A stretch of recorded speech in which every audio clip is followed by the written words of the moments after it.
Olá, irmãos. Bom dia, graça e paz de Jesus para você, para sua casa. Que Deus assim abençoe o nosso domingo, que a gente possa aproveitar todas as maravilhas que Deus tem nos proporcionado e vai nos proporcionar durante esse dia. Nós vamos aqui iniciar mais um estudo da nossa EBD, da nossa Escola Bíblica Dominical.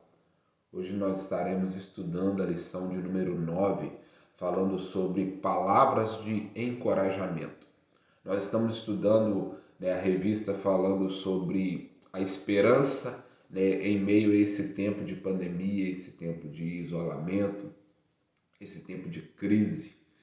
E aí hoje nós vamos estar estudando sobre palavras de encorajamento. O autor da lição, ele baseia a sua lição em Josué, capítulo 1, do verso 1 ao verso 9.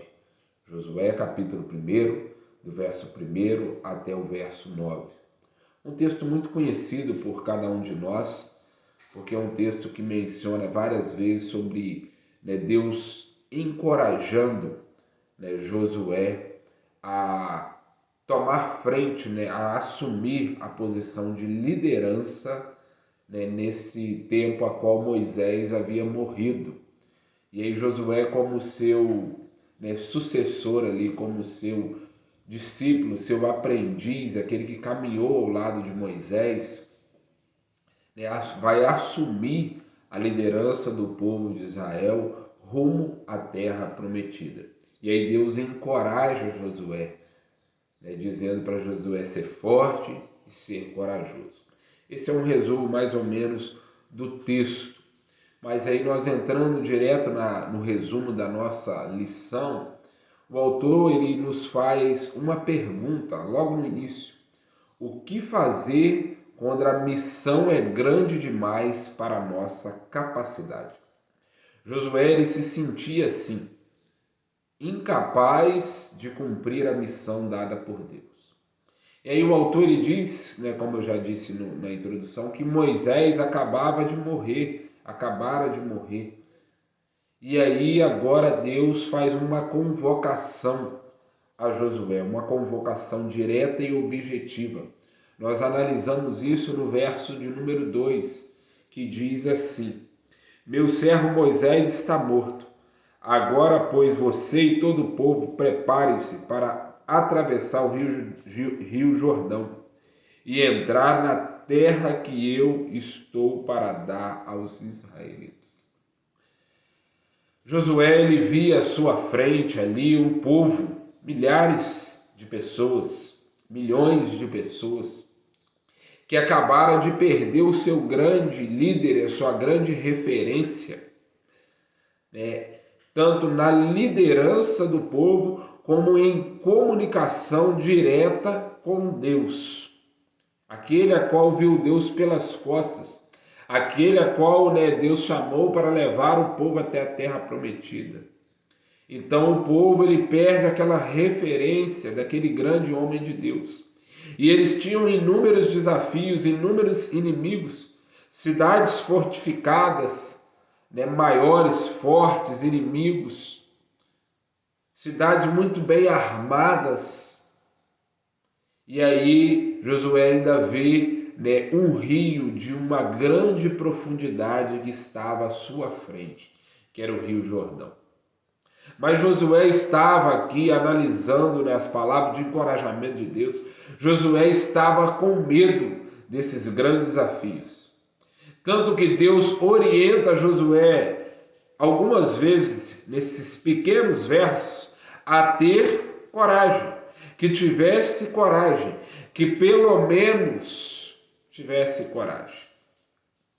E não era para menos o medo de Josué, porque além disso, Josué enfrentaria grandes dificuldades diante do povo por estar sucedendo o seu grande líder, Moisés.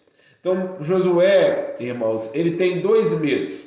Medo do que estava por vir e medo de liderar um povo e substituir o grande líder deles, que era Moisés.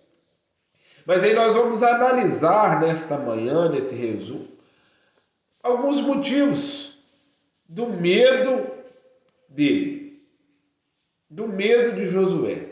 Em primeiro lugar, a questão de medo e de ansiedade, diz o autor. O autor ele trabalha uma visão do que, baseado na Organização Mundial de Saúde, a OMS, o nosso país, o Brasil, ele é apontado como o país mais ansioso do mundo. Ele é apontado como uma nação a qual as pessoas convivem com um transtorno de ansiedade. Mais de 18 milhões de brasileiros, e aí pode eu e você estar incluído nisso, sofrem com o transtorno de ansiedade. E diferentemente do medo, a ansiedade, ela é algo diferente. Ela é um estado que leva ao sofrimento precoce, um futuro incerto que pode trazer ou não um problema. O problema ainda não existe, a ansiedade é isso. O problema ainda não existe, mas você já começa a sofrer como ele já existisse. Essa é a ansiedade. O medo, que é uma emoção primária nossa, que tem como objetivo nos proteger. A ansiedade não é um estado emocional, mental, corporal, mas espalhado no tempo. É causada pela ameaça de algo ainda. Por isso que a ansiedade é sofrer precocemente. É aquilo que ainda está por vir, nós já estamos sofrendo. O real problema da ansiedade aqui de Josué era nutrir antecipadamente ou formar, gerar dentro de si problemas que ainda estavam por vir. E é maravilhoso saber que Deus conhece as nossas imperfeições nesse momento e cuida de cada detalhe de nossas vidas. Cada detalhe. Em segundo lugar, meus irmãos, o autor nos chama a atenção e ele vai dividir esse segundo ponto em partes menores. Ele diz que se preocupe com o que deve se preocupar. Meus amados, nesse tempo de pandemia, nós devemos nos preocupar com aquilo que nós devemos mesmo se preocupar. O autor ele diz que o estoicismo, ele diz que é para nós identificar aquilo que pode controlar e se concentrar apenas nisso. A gente se preocupar, nos controlar e concentrar apenas naquilo que é para se preocupar. Numa situação adversa, diz o autor, com inúmeras possibilidades de desdobramento, é extremamente normal o medo tomar conta e antecipar em nós as dificuldades para o presente. Ele diz que Josué estava passando por um estágio, diferentemente de Moisés, que foi pego e colocado naquela função. Mas Josué não, Josué foi um aprendiz, um discípulo de Moisés. Então ele fez um estágio. Isso foi muito bom para Josué, porque ele foi preparado, mas na consciência da realidade de um grande vetor de preocupação. Josué passava por isso. Josué sabia que o povo não era fácil. Quantas vezes Josué pegou o povo murmurando contra Moisés, murmurando contra Deus? Josué sabia que ele ia vivenciar todas as dificuldades possíveis ao liderar o povo, porque ele via e conviveu com as dificuldades do povo lá no Egito, com os perigos que viveram e estavam por vir diante da sua liderança. Mas a missão de Josué era maior, porque Deus sabia que Josué se enquadrava naquilo que ele queria. A missão era maior que Josué. Mas Deus sabia disso. e enquadrou Josué nisso, chamando a sua atenção para viver realmente aquilo que deveria se preocupar, fazer acontecer sobre aquilo que deveria fazer. E aí ele vai dividir o autor, nesse segundo ponto, dizendo que Deus garante a Josué o que ele fará. Deus chama a atenção de Josué, meu amado e minha amada, sobre aquilo que era importante o Josué fazer. Deus chama Josué, reafirma que Moisés havia morrido e diz qual era a missão que Josué deveria fazer. Deus diz que ele realizará e garantirá que todo lugar que Josué pisasse seria deles, que o povo de Israel pisasse, que ninguém poderia resistir a Josué por todos os dias da sua vida. Assim como esteve com Moisés, estarei com você, Josué. Não se desanime, você não será desamparado. É isso que Deus chama a atenção. Deus garante a Josué aquilo que ele ia fazer através de Josué.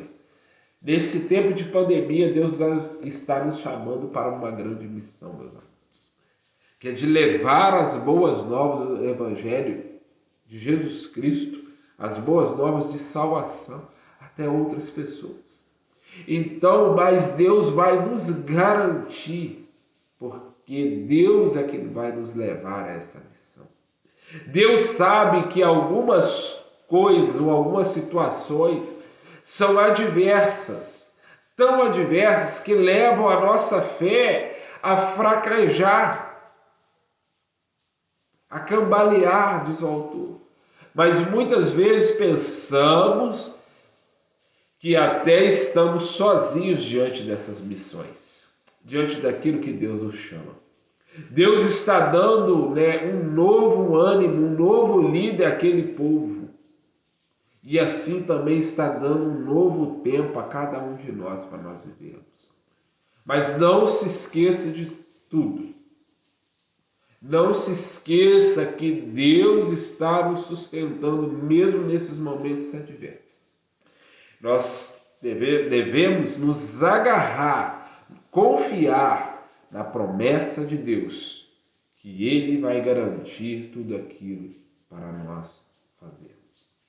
Em segundo lugar, no segundo subponto da lição, o autor trabalha a ideia que Deus mostra para Josué qual deveria ser a sua postura. Deus adverte diante daquele momento e chama a atenção de Josué 3 vezes, diz o texto bíblico, sobre a coragem, sobre ser forte. Se tiver medo, não tem problema. Apenas disponha em fazer aquilo que te mandei, Josué. Josué tinha medo? Sim. Estava inseguro? Sim. Mas Deus fala, não tem problema, Josué. Apenas se dispõe a fazer aquilo que eu estou te pedindo. Geralmente, faz-se uma confusão com o significado aqui da palavra coragem. E achamos que esta é uma qualidade de alguém que não sente medo. É um equívoco muito grande a gente colocar essa palavra nessa dimensão, nesse significado. Medo é uma emoção primitiva e fundamental para a nossa proteção e preservação. Isso já vem de dentro de nós, essa atitude de medo, para nos preservar, para nos proteger. Quem não sente medo, diz o autor, é verdadeiramente irresponsável e inconsequente. É o medo que nos mantém diligentes. A coragem é que nos mantém ativos, mesmo com medo, diz o autor. Sendo assim, a coragem é que nos faz agir, mesmo estando com medo. Por isso que Deus chama a atenção de Josué e chama a minha atenção e sua atenção nesta manhã. Que mesmo a gente estando com medo de várias coisas que podem acontecer sobre as nossas vidas nesse período, a nossa coragem vai nos fazer agir. Deus nos chama a agir diante deste momento, porque Ele está depositando coragem em nós. Josué ele disse 3 vezes, seja forte e corajoso. É isso que Deus nos fala com Josué. Deus parece que chama Josué e diz, não deixe que o medo te domine, te desanime, te paralise. Seja corajoso para enfrentar os problemas que estão por vir. Inclusive o problema com o seu próprio medo. Porque Ele, Deus já disse o que vai fazer através da sua vida. E o terceiro subponto do ponto 2 da lição diz, Deus mostra para Josué o que ele deveria fazer. Deus chama a atenção de Josué no verso 7 e 8, que diz assim, somente seja forte e muito corajoso, tenham cuidado de obedecer a toda a lei que o meu servo Moisés ordenou a você. Não se desvie dela, nem para a direita, nem para a esquerda, para que você seja bem-sucedido por onde quer que andar. Verso 8, não deixe de falar as palavras deste livro da lei e de meditar nelas de dia e de noite, para que você cumpra fielmente tudo o que nele está escrito. Só então os seus caminhos prosperarão e você será bem-sucedido. É isso que Deus chama a atenção de Josué. Mostra para Josué o que ele deveria fazer. Meditar na palavra do Senhor diariamente. Não deixar de falar da palavra do Senhor. Confiar em tudo que está escrito na palavra de Deus.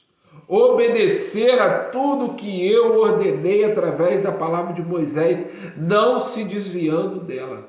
É isso que Deus mostra a Josué e nos mostra nesse tempo a qual nós temos vivido. Deus parece que diz para Josué o seguinte, Josué, eu sei que você deve estar muito preocupado com as coisas que devem ser feitas, ou como você vai lidar com cada uma das situações que aparecerem. Mas Josué, isso é secundário. O que eu quero mesmo é que você não se perca.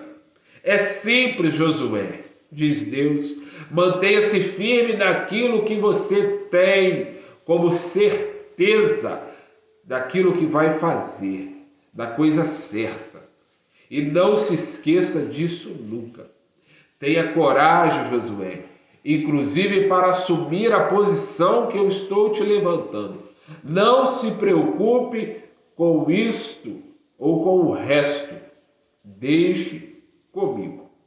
Isso que Deus nos chama. Deus chamou Josué para assumir uma posição e me chama eu e você para assumirmos uma posição daquilo que devemos fazer para a obra dele também em todo o tempo. E para concluir, irmãos, em primeiro lugar, Deus tem uma missão para nós. O autor resume para essa lição que Deus tem uma missão para mim e para você, para todos nós. E se alguém não se vê com uma missão exclusiva, sabe lá, você não se vê, não vê você encaixado numa missão. Você precisa olhar à sua volta, para a sua família. Há pessoas que precisam de cuidados. Há pessoas que precisam ser evangelizadas, alimentadas. Pessoas que precisam alcançar a salvação em Cristo Jesus. Há pessoas que estão, meus amados, sobre a sua missão. E sabe qual é a sua missão? É uma responsabilidade de cuidar de outras pessoas. Então agarre essa missão. Assuma o posto desta missão. Nós, amados, estamos entrando ou começando a caminhar de um tempo para cá aqui na PIB5. num processo de cuidado um dos outros, de discipulado, de se preocupar uns com os outros. Então agarre essa missão que Deus está te chamando, de ser um discípulo, mas também de ser um discipulador, de ser cuidado por alguém, mas também de gerar através da sua vida um cuidado sobre outras pessoas. Em segundo lugar, Deus nos chama a atenção, concluindo essa lição, sobre confiarmos nas promessas dele, pois Deus não falha em nada. Deus não falha porque o seu caráter não produz falha. E mesmo se nos faltar tudo, não se esqueça da sua fé em Deus e agarre nessa certeza, dessa confiança. Saiba disso. Confie nas promessas de Deus, porque Deus não falha. Em terceiro lugar, sobre o sentir medo, é natural, é normal, é bom sentir medo. E aí eu me lembro, meus irmãos, de quando eu vou pregar a palavra de Deus. Quando eu vou para o púlpito, com a igreja, com o movimento, todos nós. Bate aquele frio na barriga, como diz. Aquela insegurança. Mas isso, diante desta lição, eu vejo que é natural. Porque a gente vai depender exclusivamente de Deus. Então, por isso, meu amado, seja corajoso, seja forte. E aprenda a agir, mesmo diante do medo. Porque o medo é normal. O medo é natural em nossas vidas. E não deixe que o medo faça você se paralisar, se desanimar. Em quarto lugar, o autor ele conclui a lição da seguinte forma. Em quarto lugar, ele diz: se concentre no básico. Se prenda à palavra de Deus, pois ali está a direção para você seguir. Ali estava a direção para Josué seguir. E ali na palavra de Deus está contida a direção para cada um de nós seguirmos. Então procure fazer tudo o que a palavra de Deus nos orienta. Medite nela, diz, de dia e de noite, diz o texto de Josué, para que você possa prosperar e não se perder. Fechando, meus irmãos, a lição, se você tem dúvidas, medo sobre o seu futuro, a resposta é simples. São as mesmas das orientações para Josué. E eu encerro a lição dizendo assim: não se preocupe com nada que não seja a coragem que você deve ter e a vontade de Deus expressa na sua palavra. O resto você controla. O resto é com Deus. Não se preocupe com nada que não seja a sua coragem e a vontade de Deus expressa na sua palavra. O resto está sob o controle do nosso Deus. Amém, amados? Que Deus assim te abençoe. Que nós possamos ser encorajados, mesmo diante desse tempo de dificuldades. Que a gente possa ser encorajados pela presença do Senhor em nossa vida através do Teu Santo Espírito. E que a gente possa ser encorajado diariamente, meditando na sua doce, preciosa, poderosa palavra. Na sua doce, poderosa, preciosa Escritura Sagrada. Medite nela diariamente. Não deixe de cumprir o que ela nos ensina. E não se desvie deste caminho reto, seguro, que é o caminho do Senhor. Que Deus assim nos abençoe. Que Deus possa abençoar o restante da sua manhã, o restante do seu domingo e até o nosso culto de louvor e adoração ao Senhor às 19 horas. Espero você lá. Que Deus assim te abençoe e te guarde.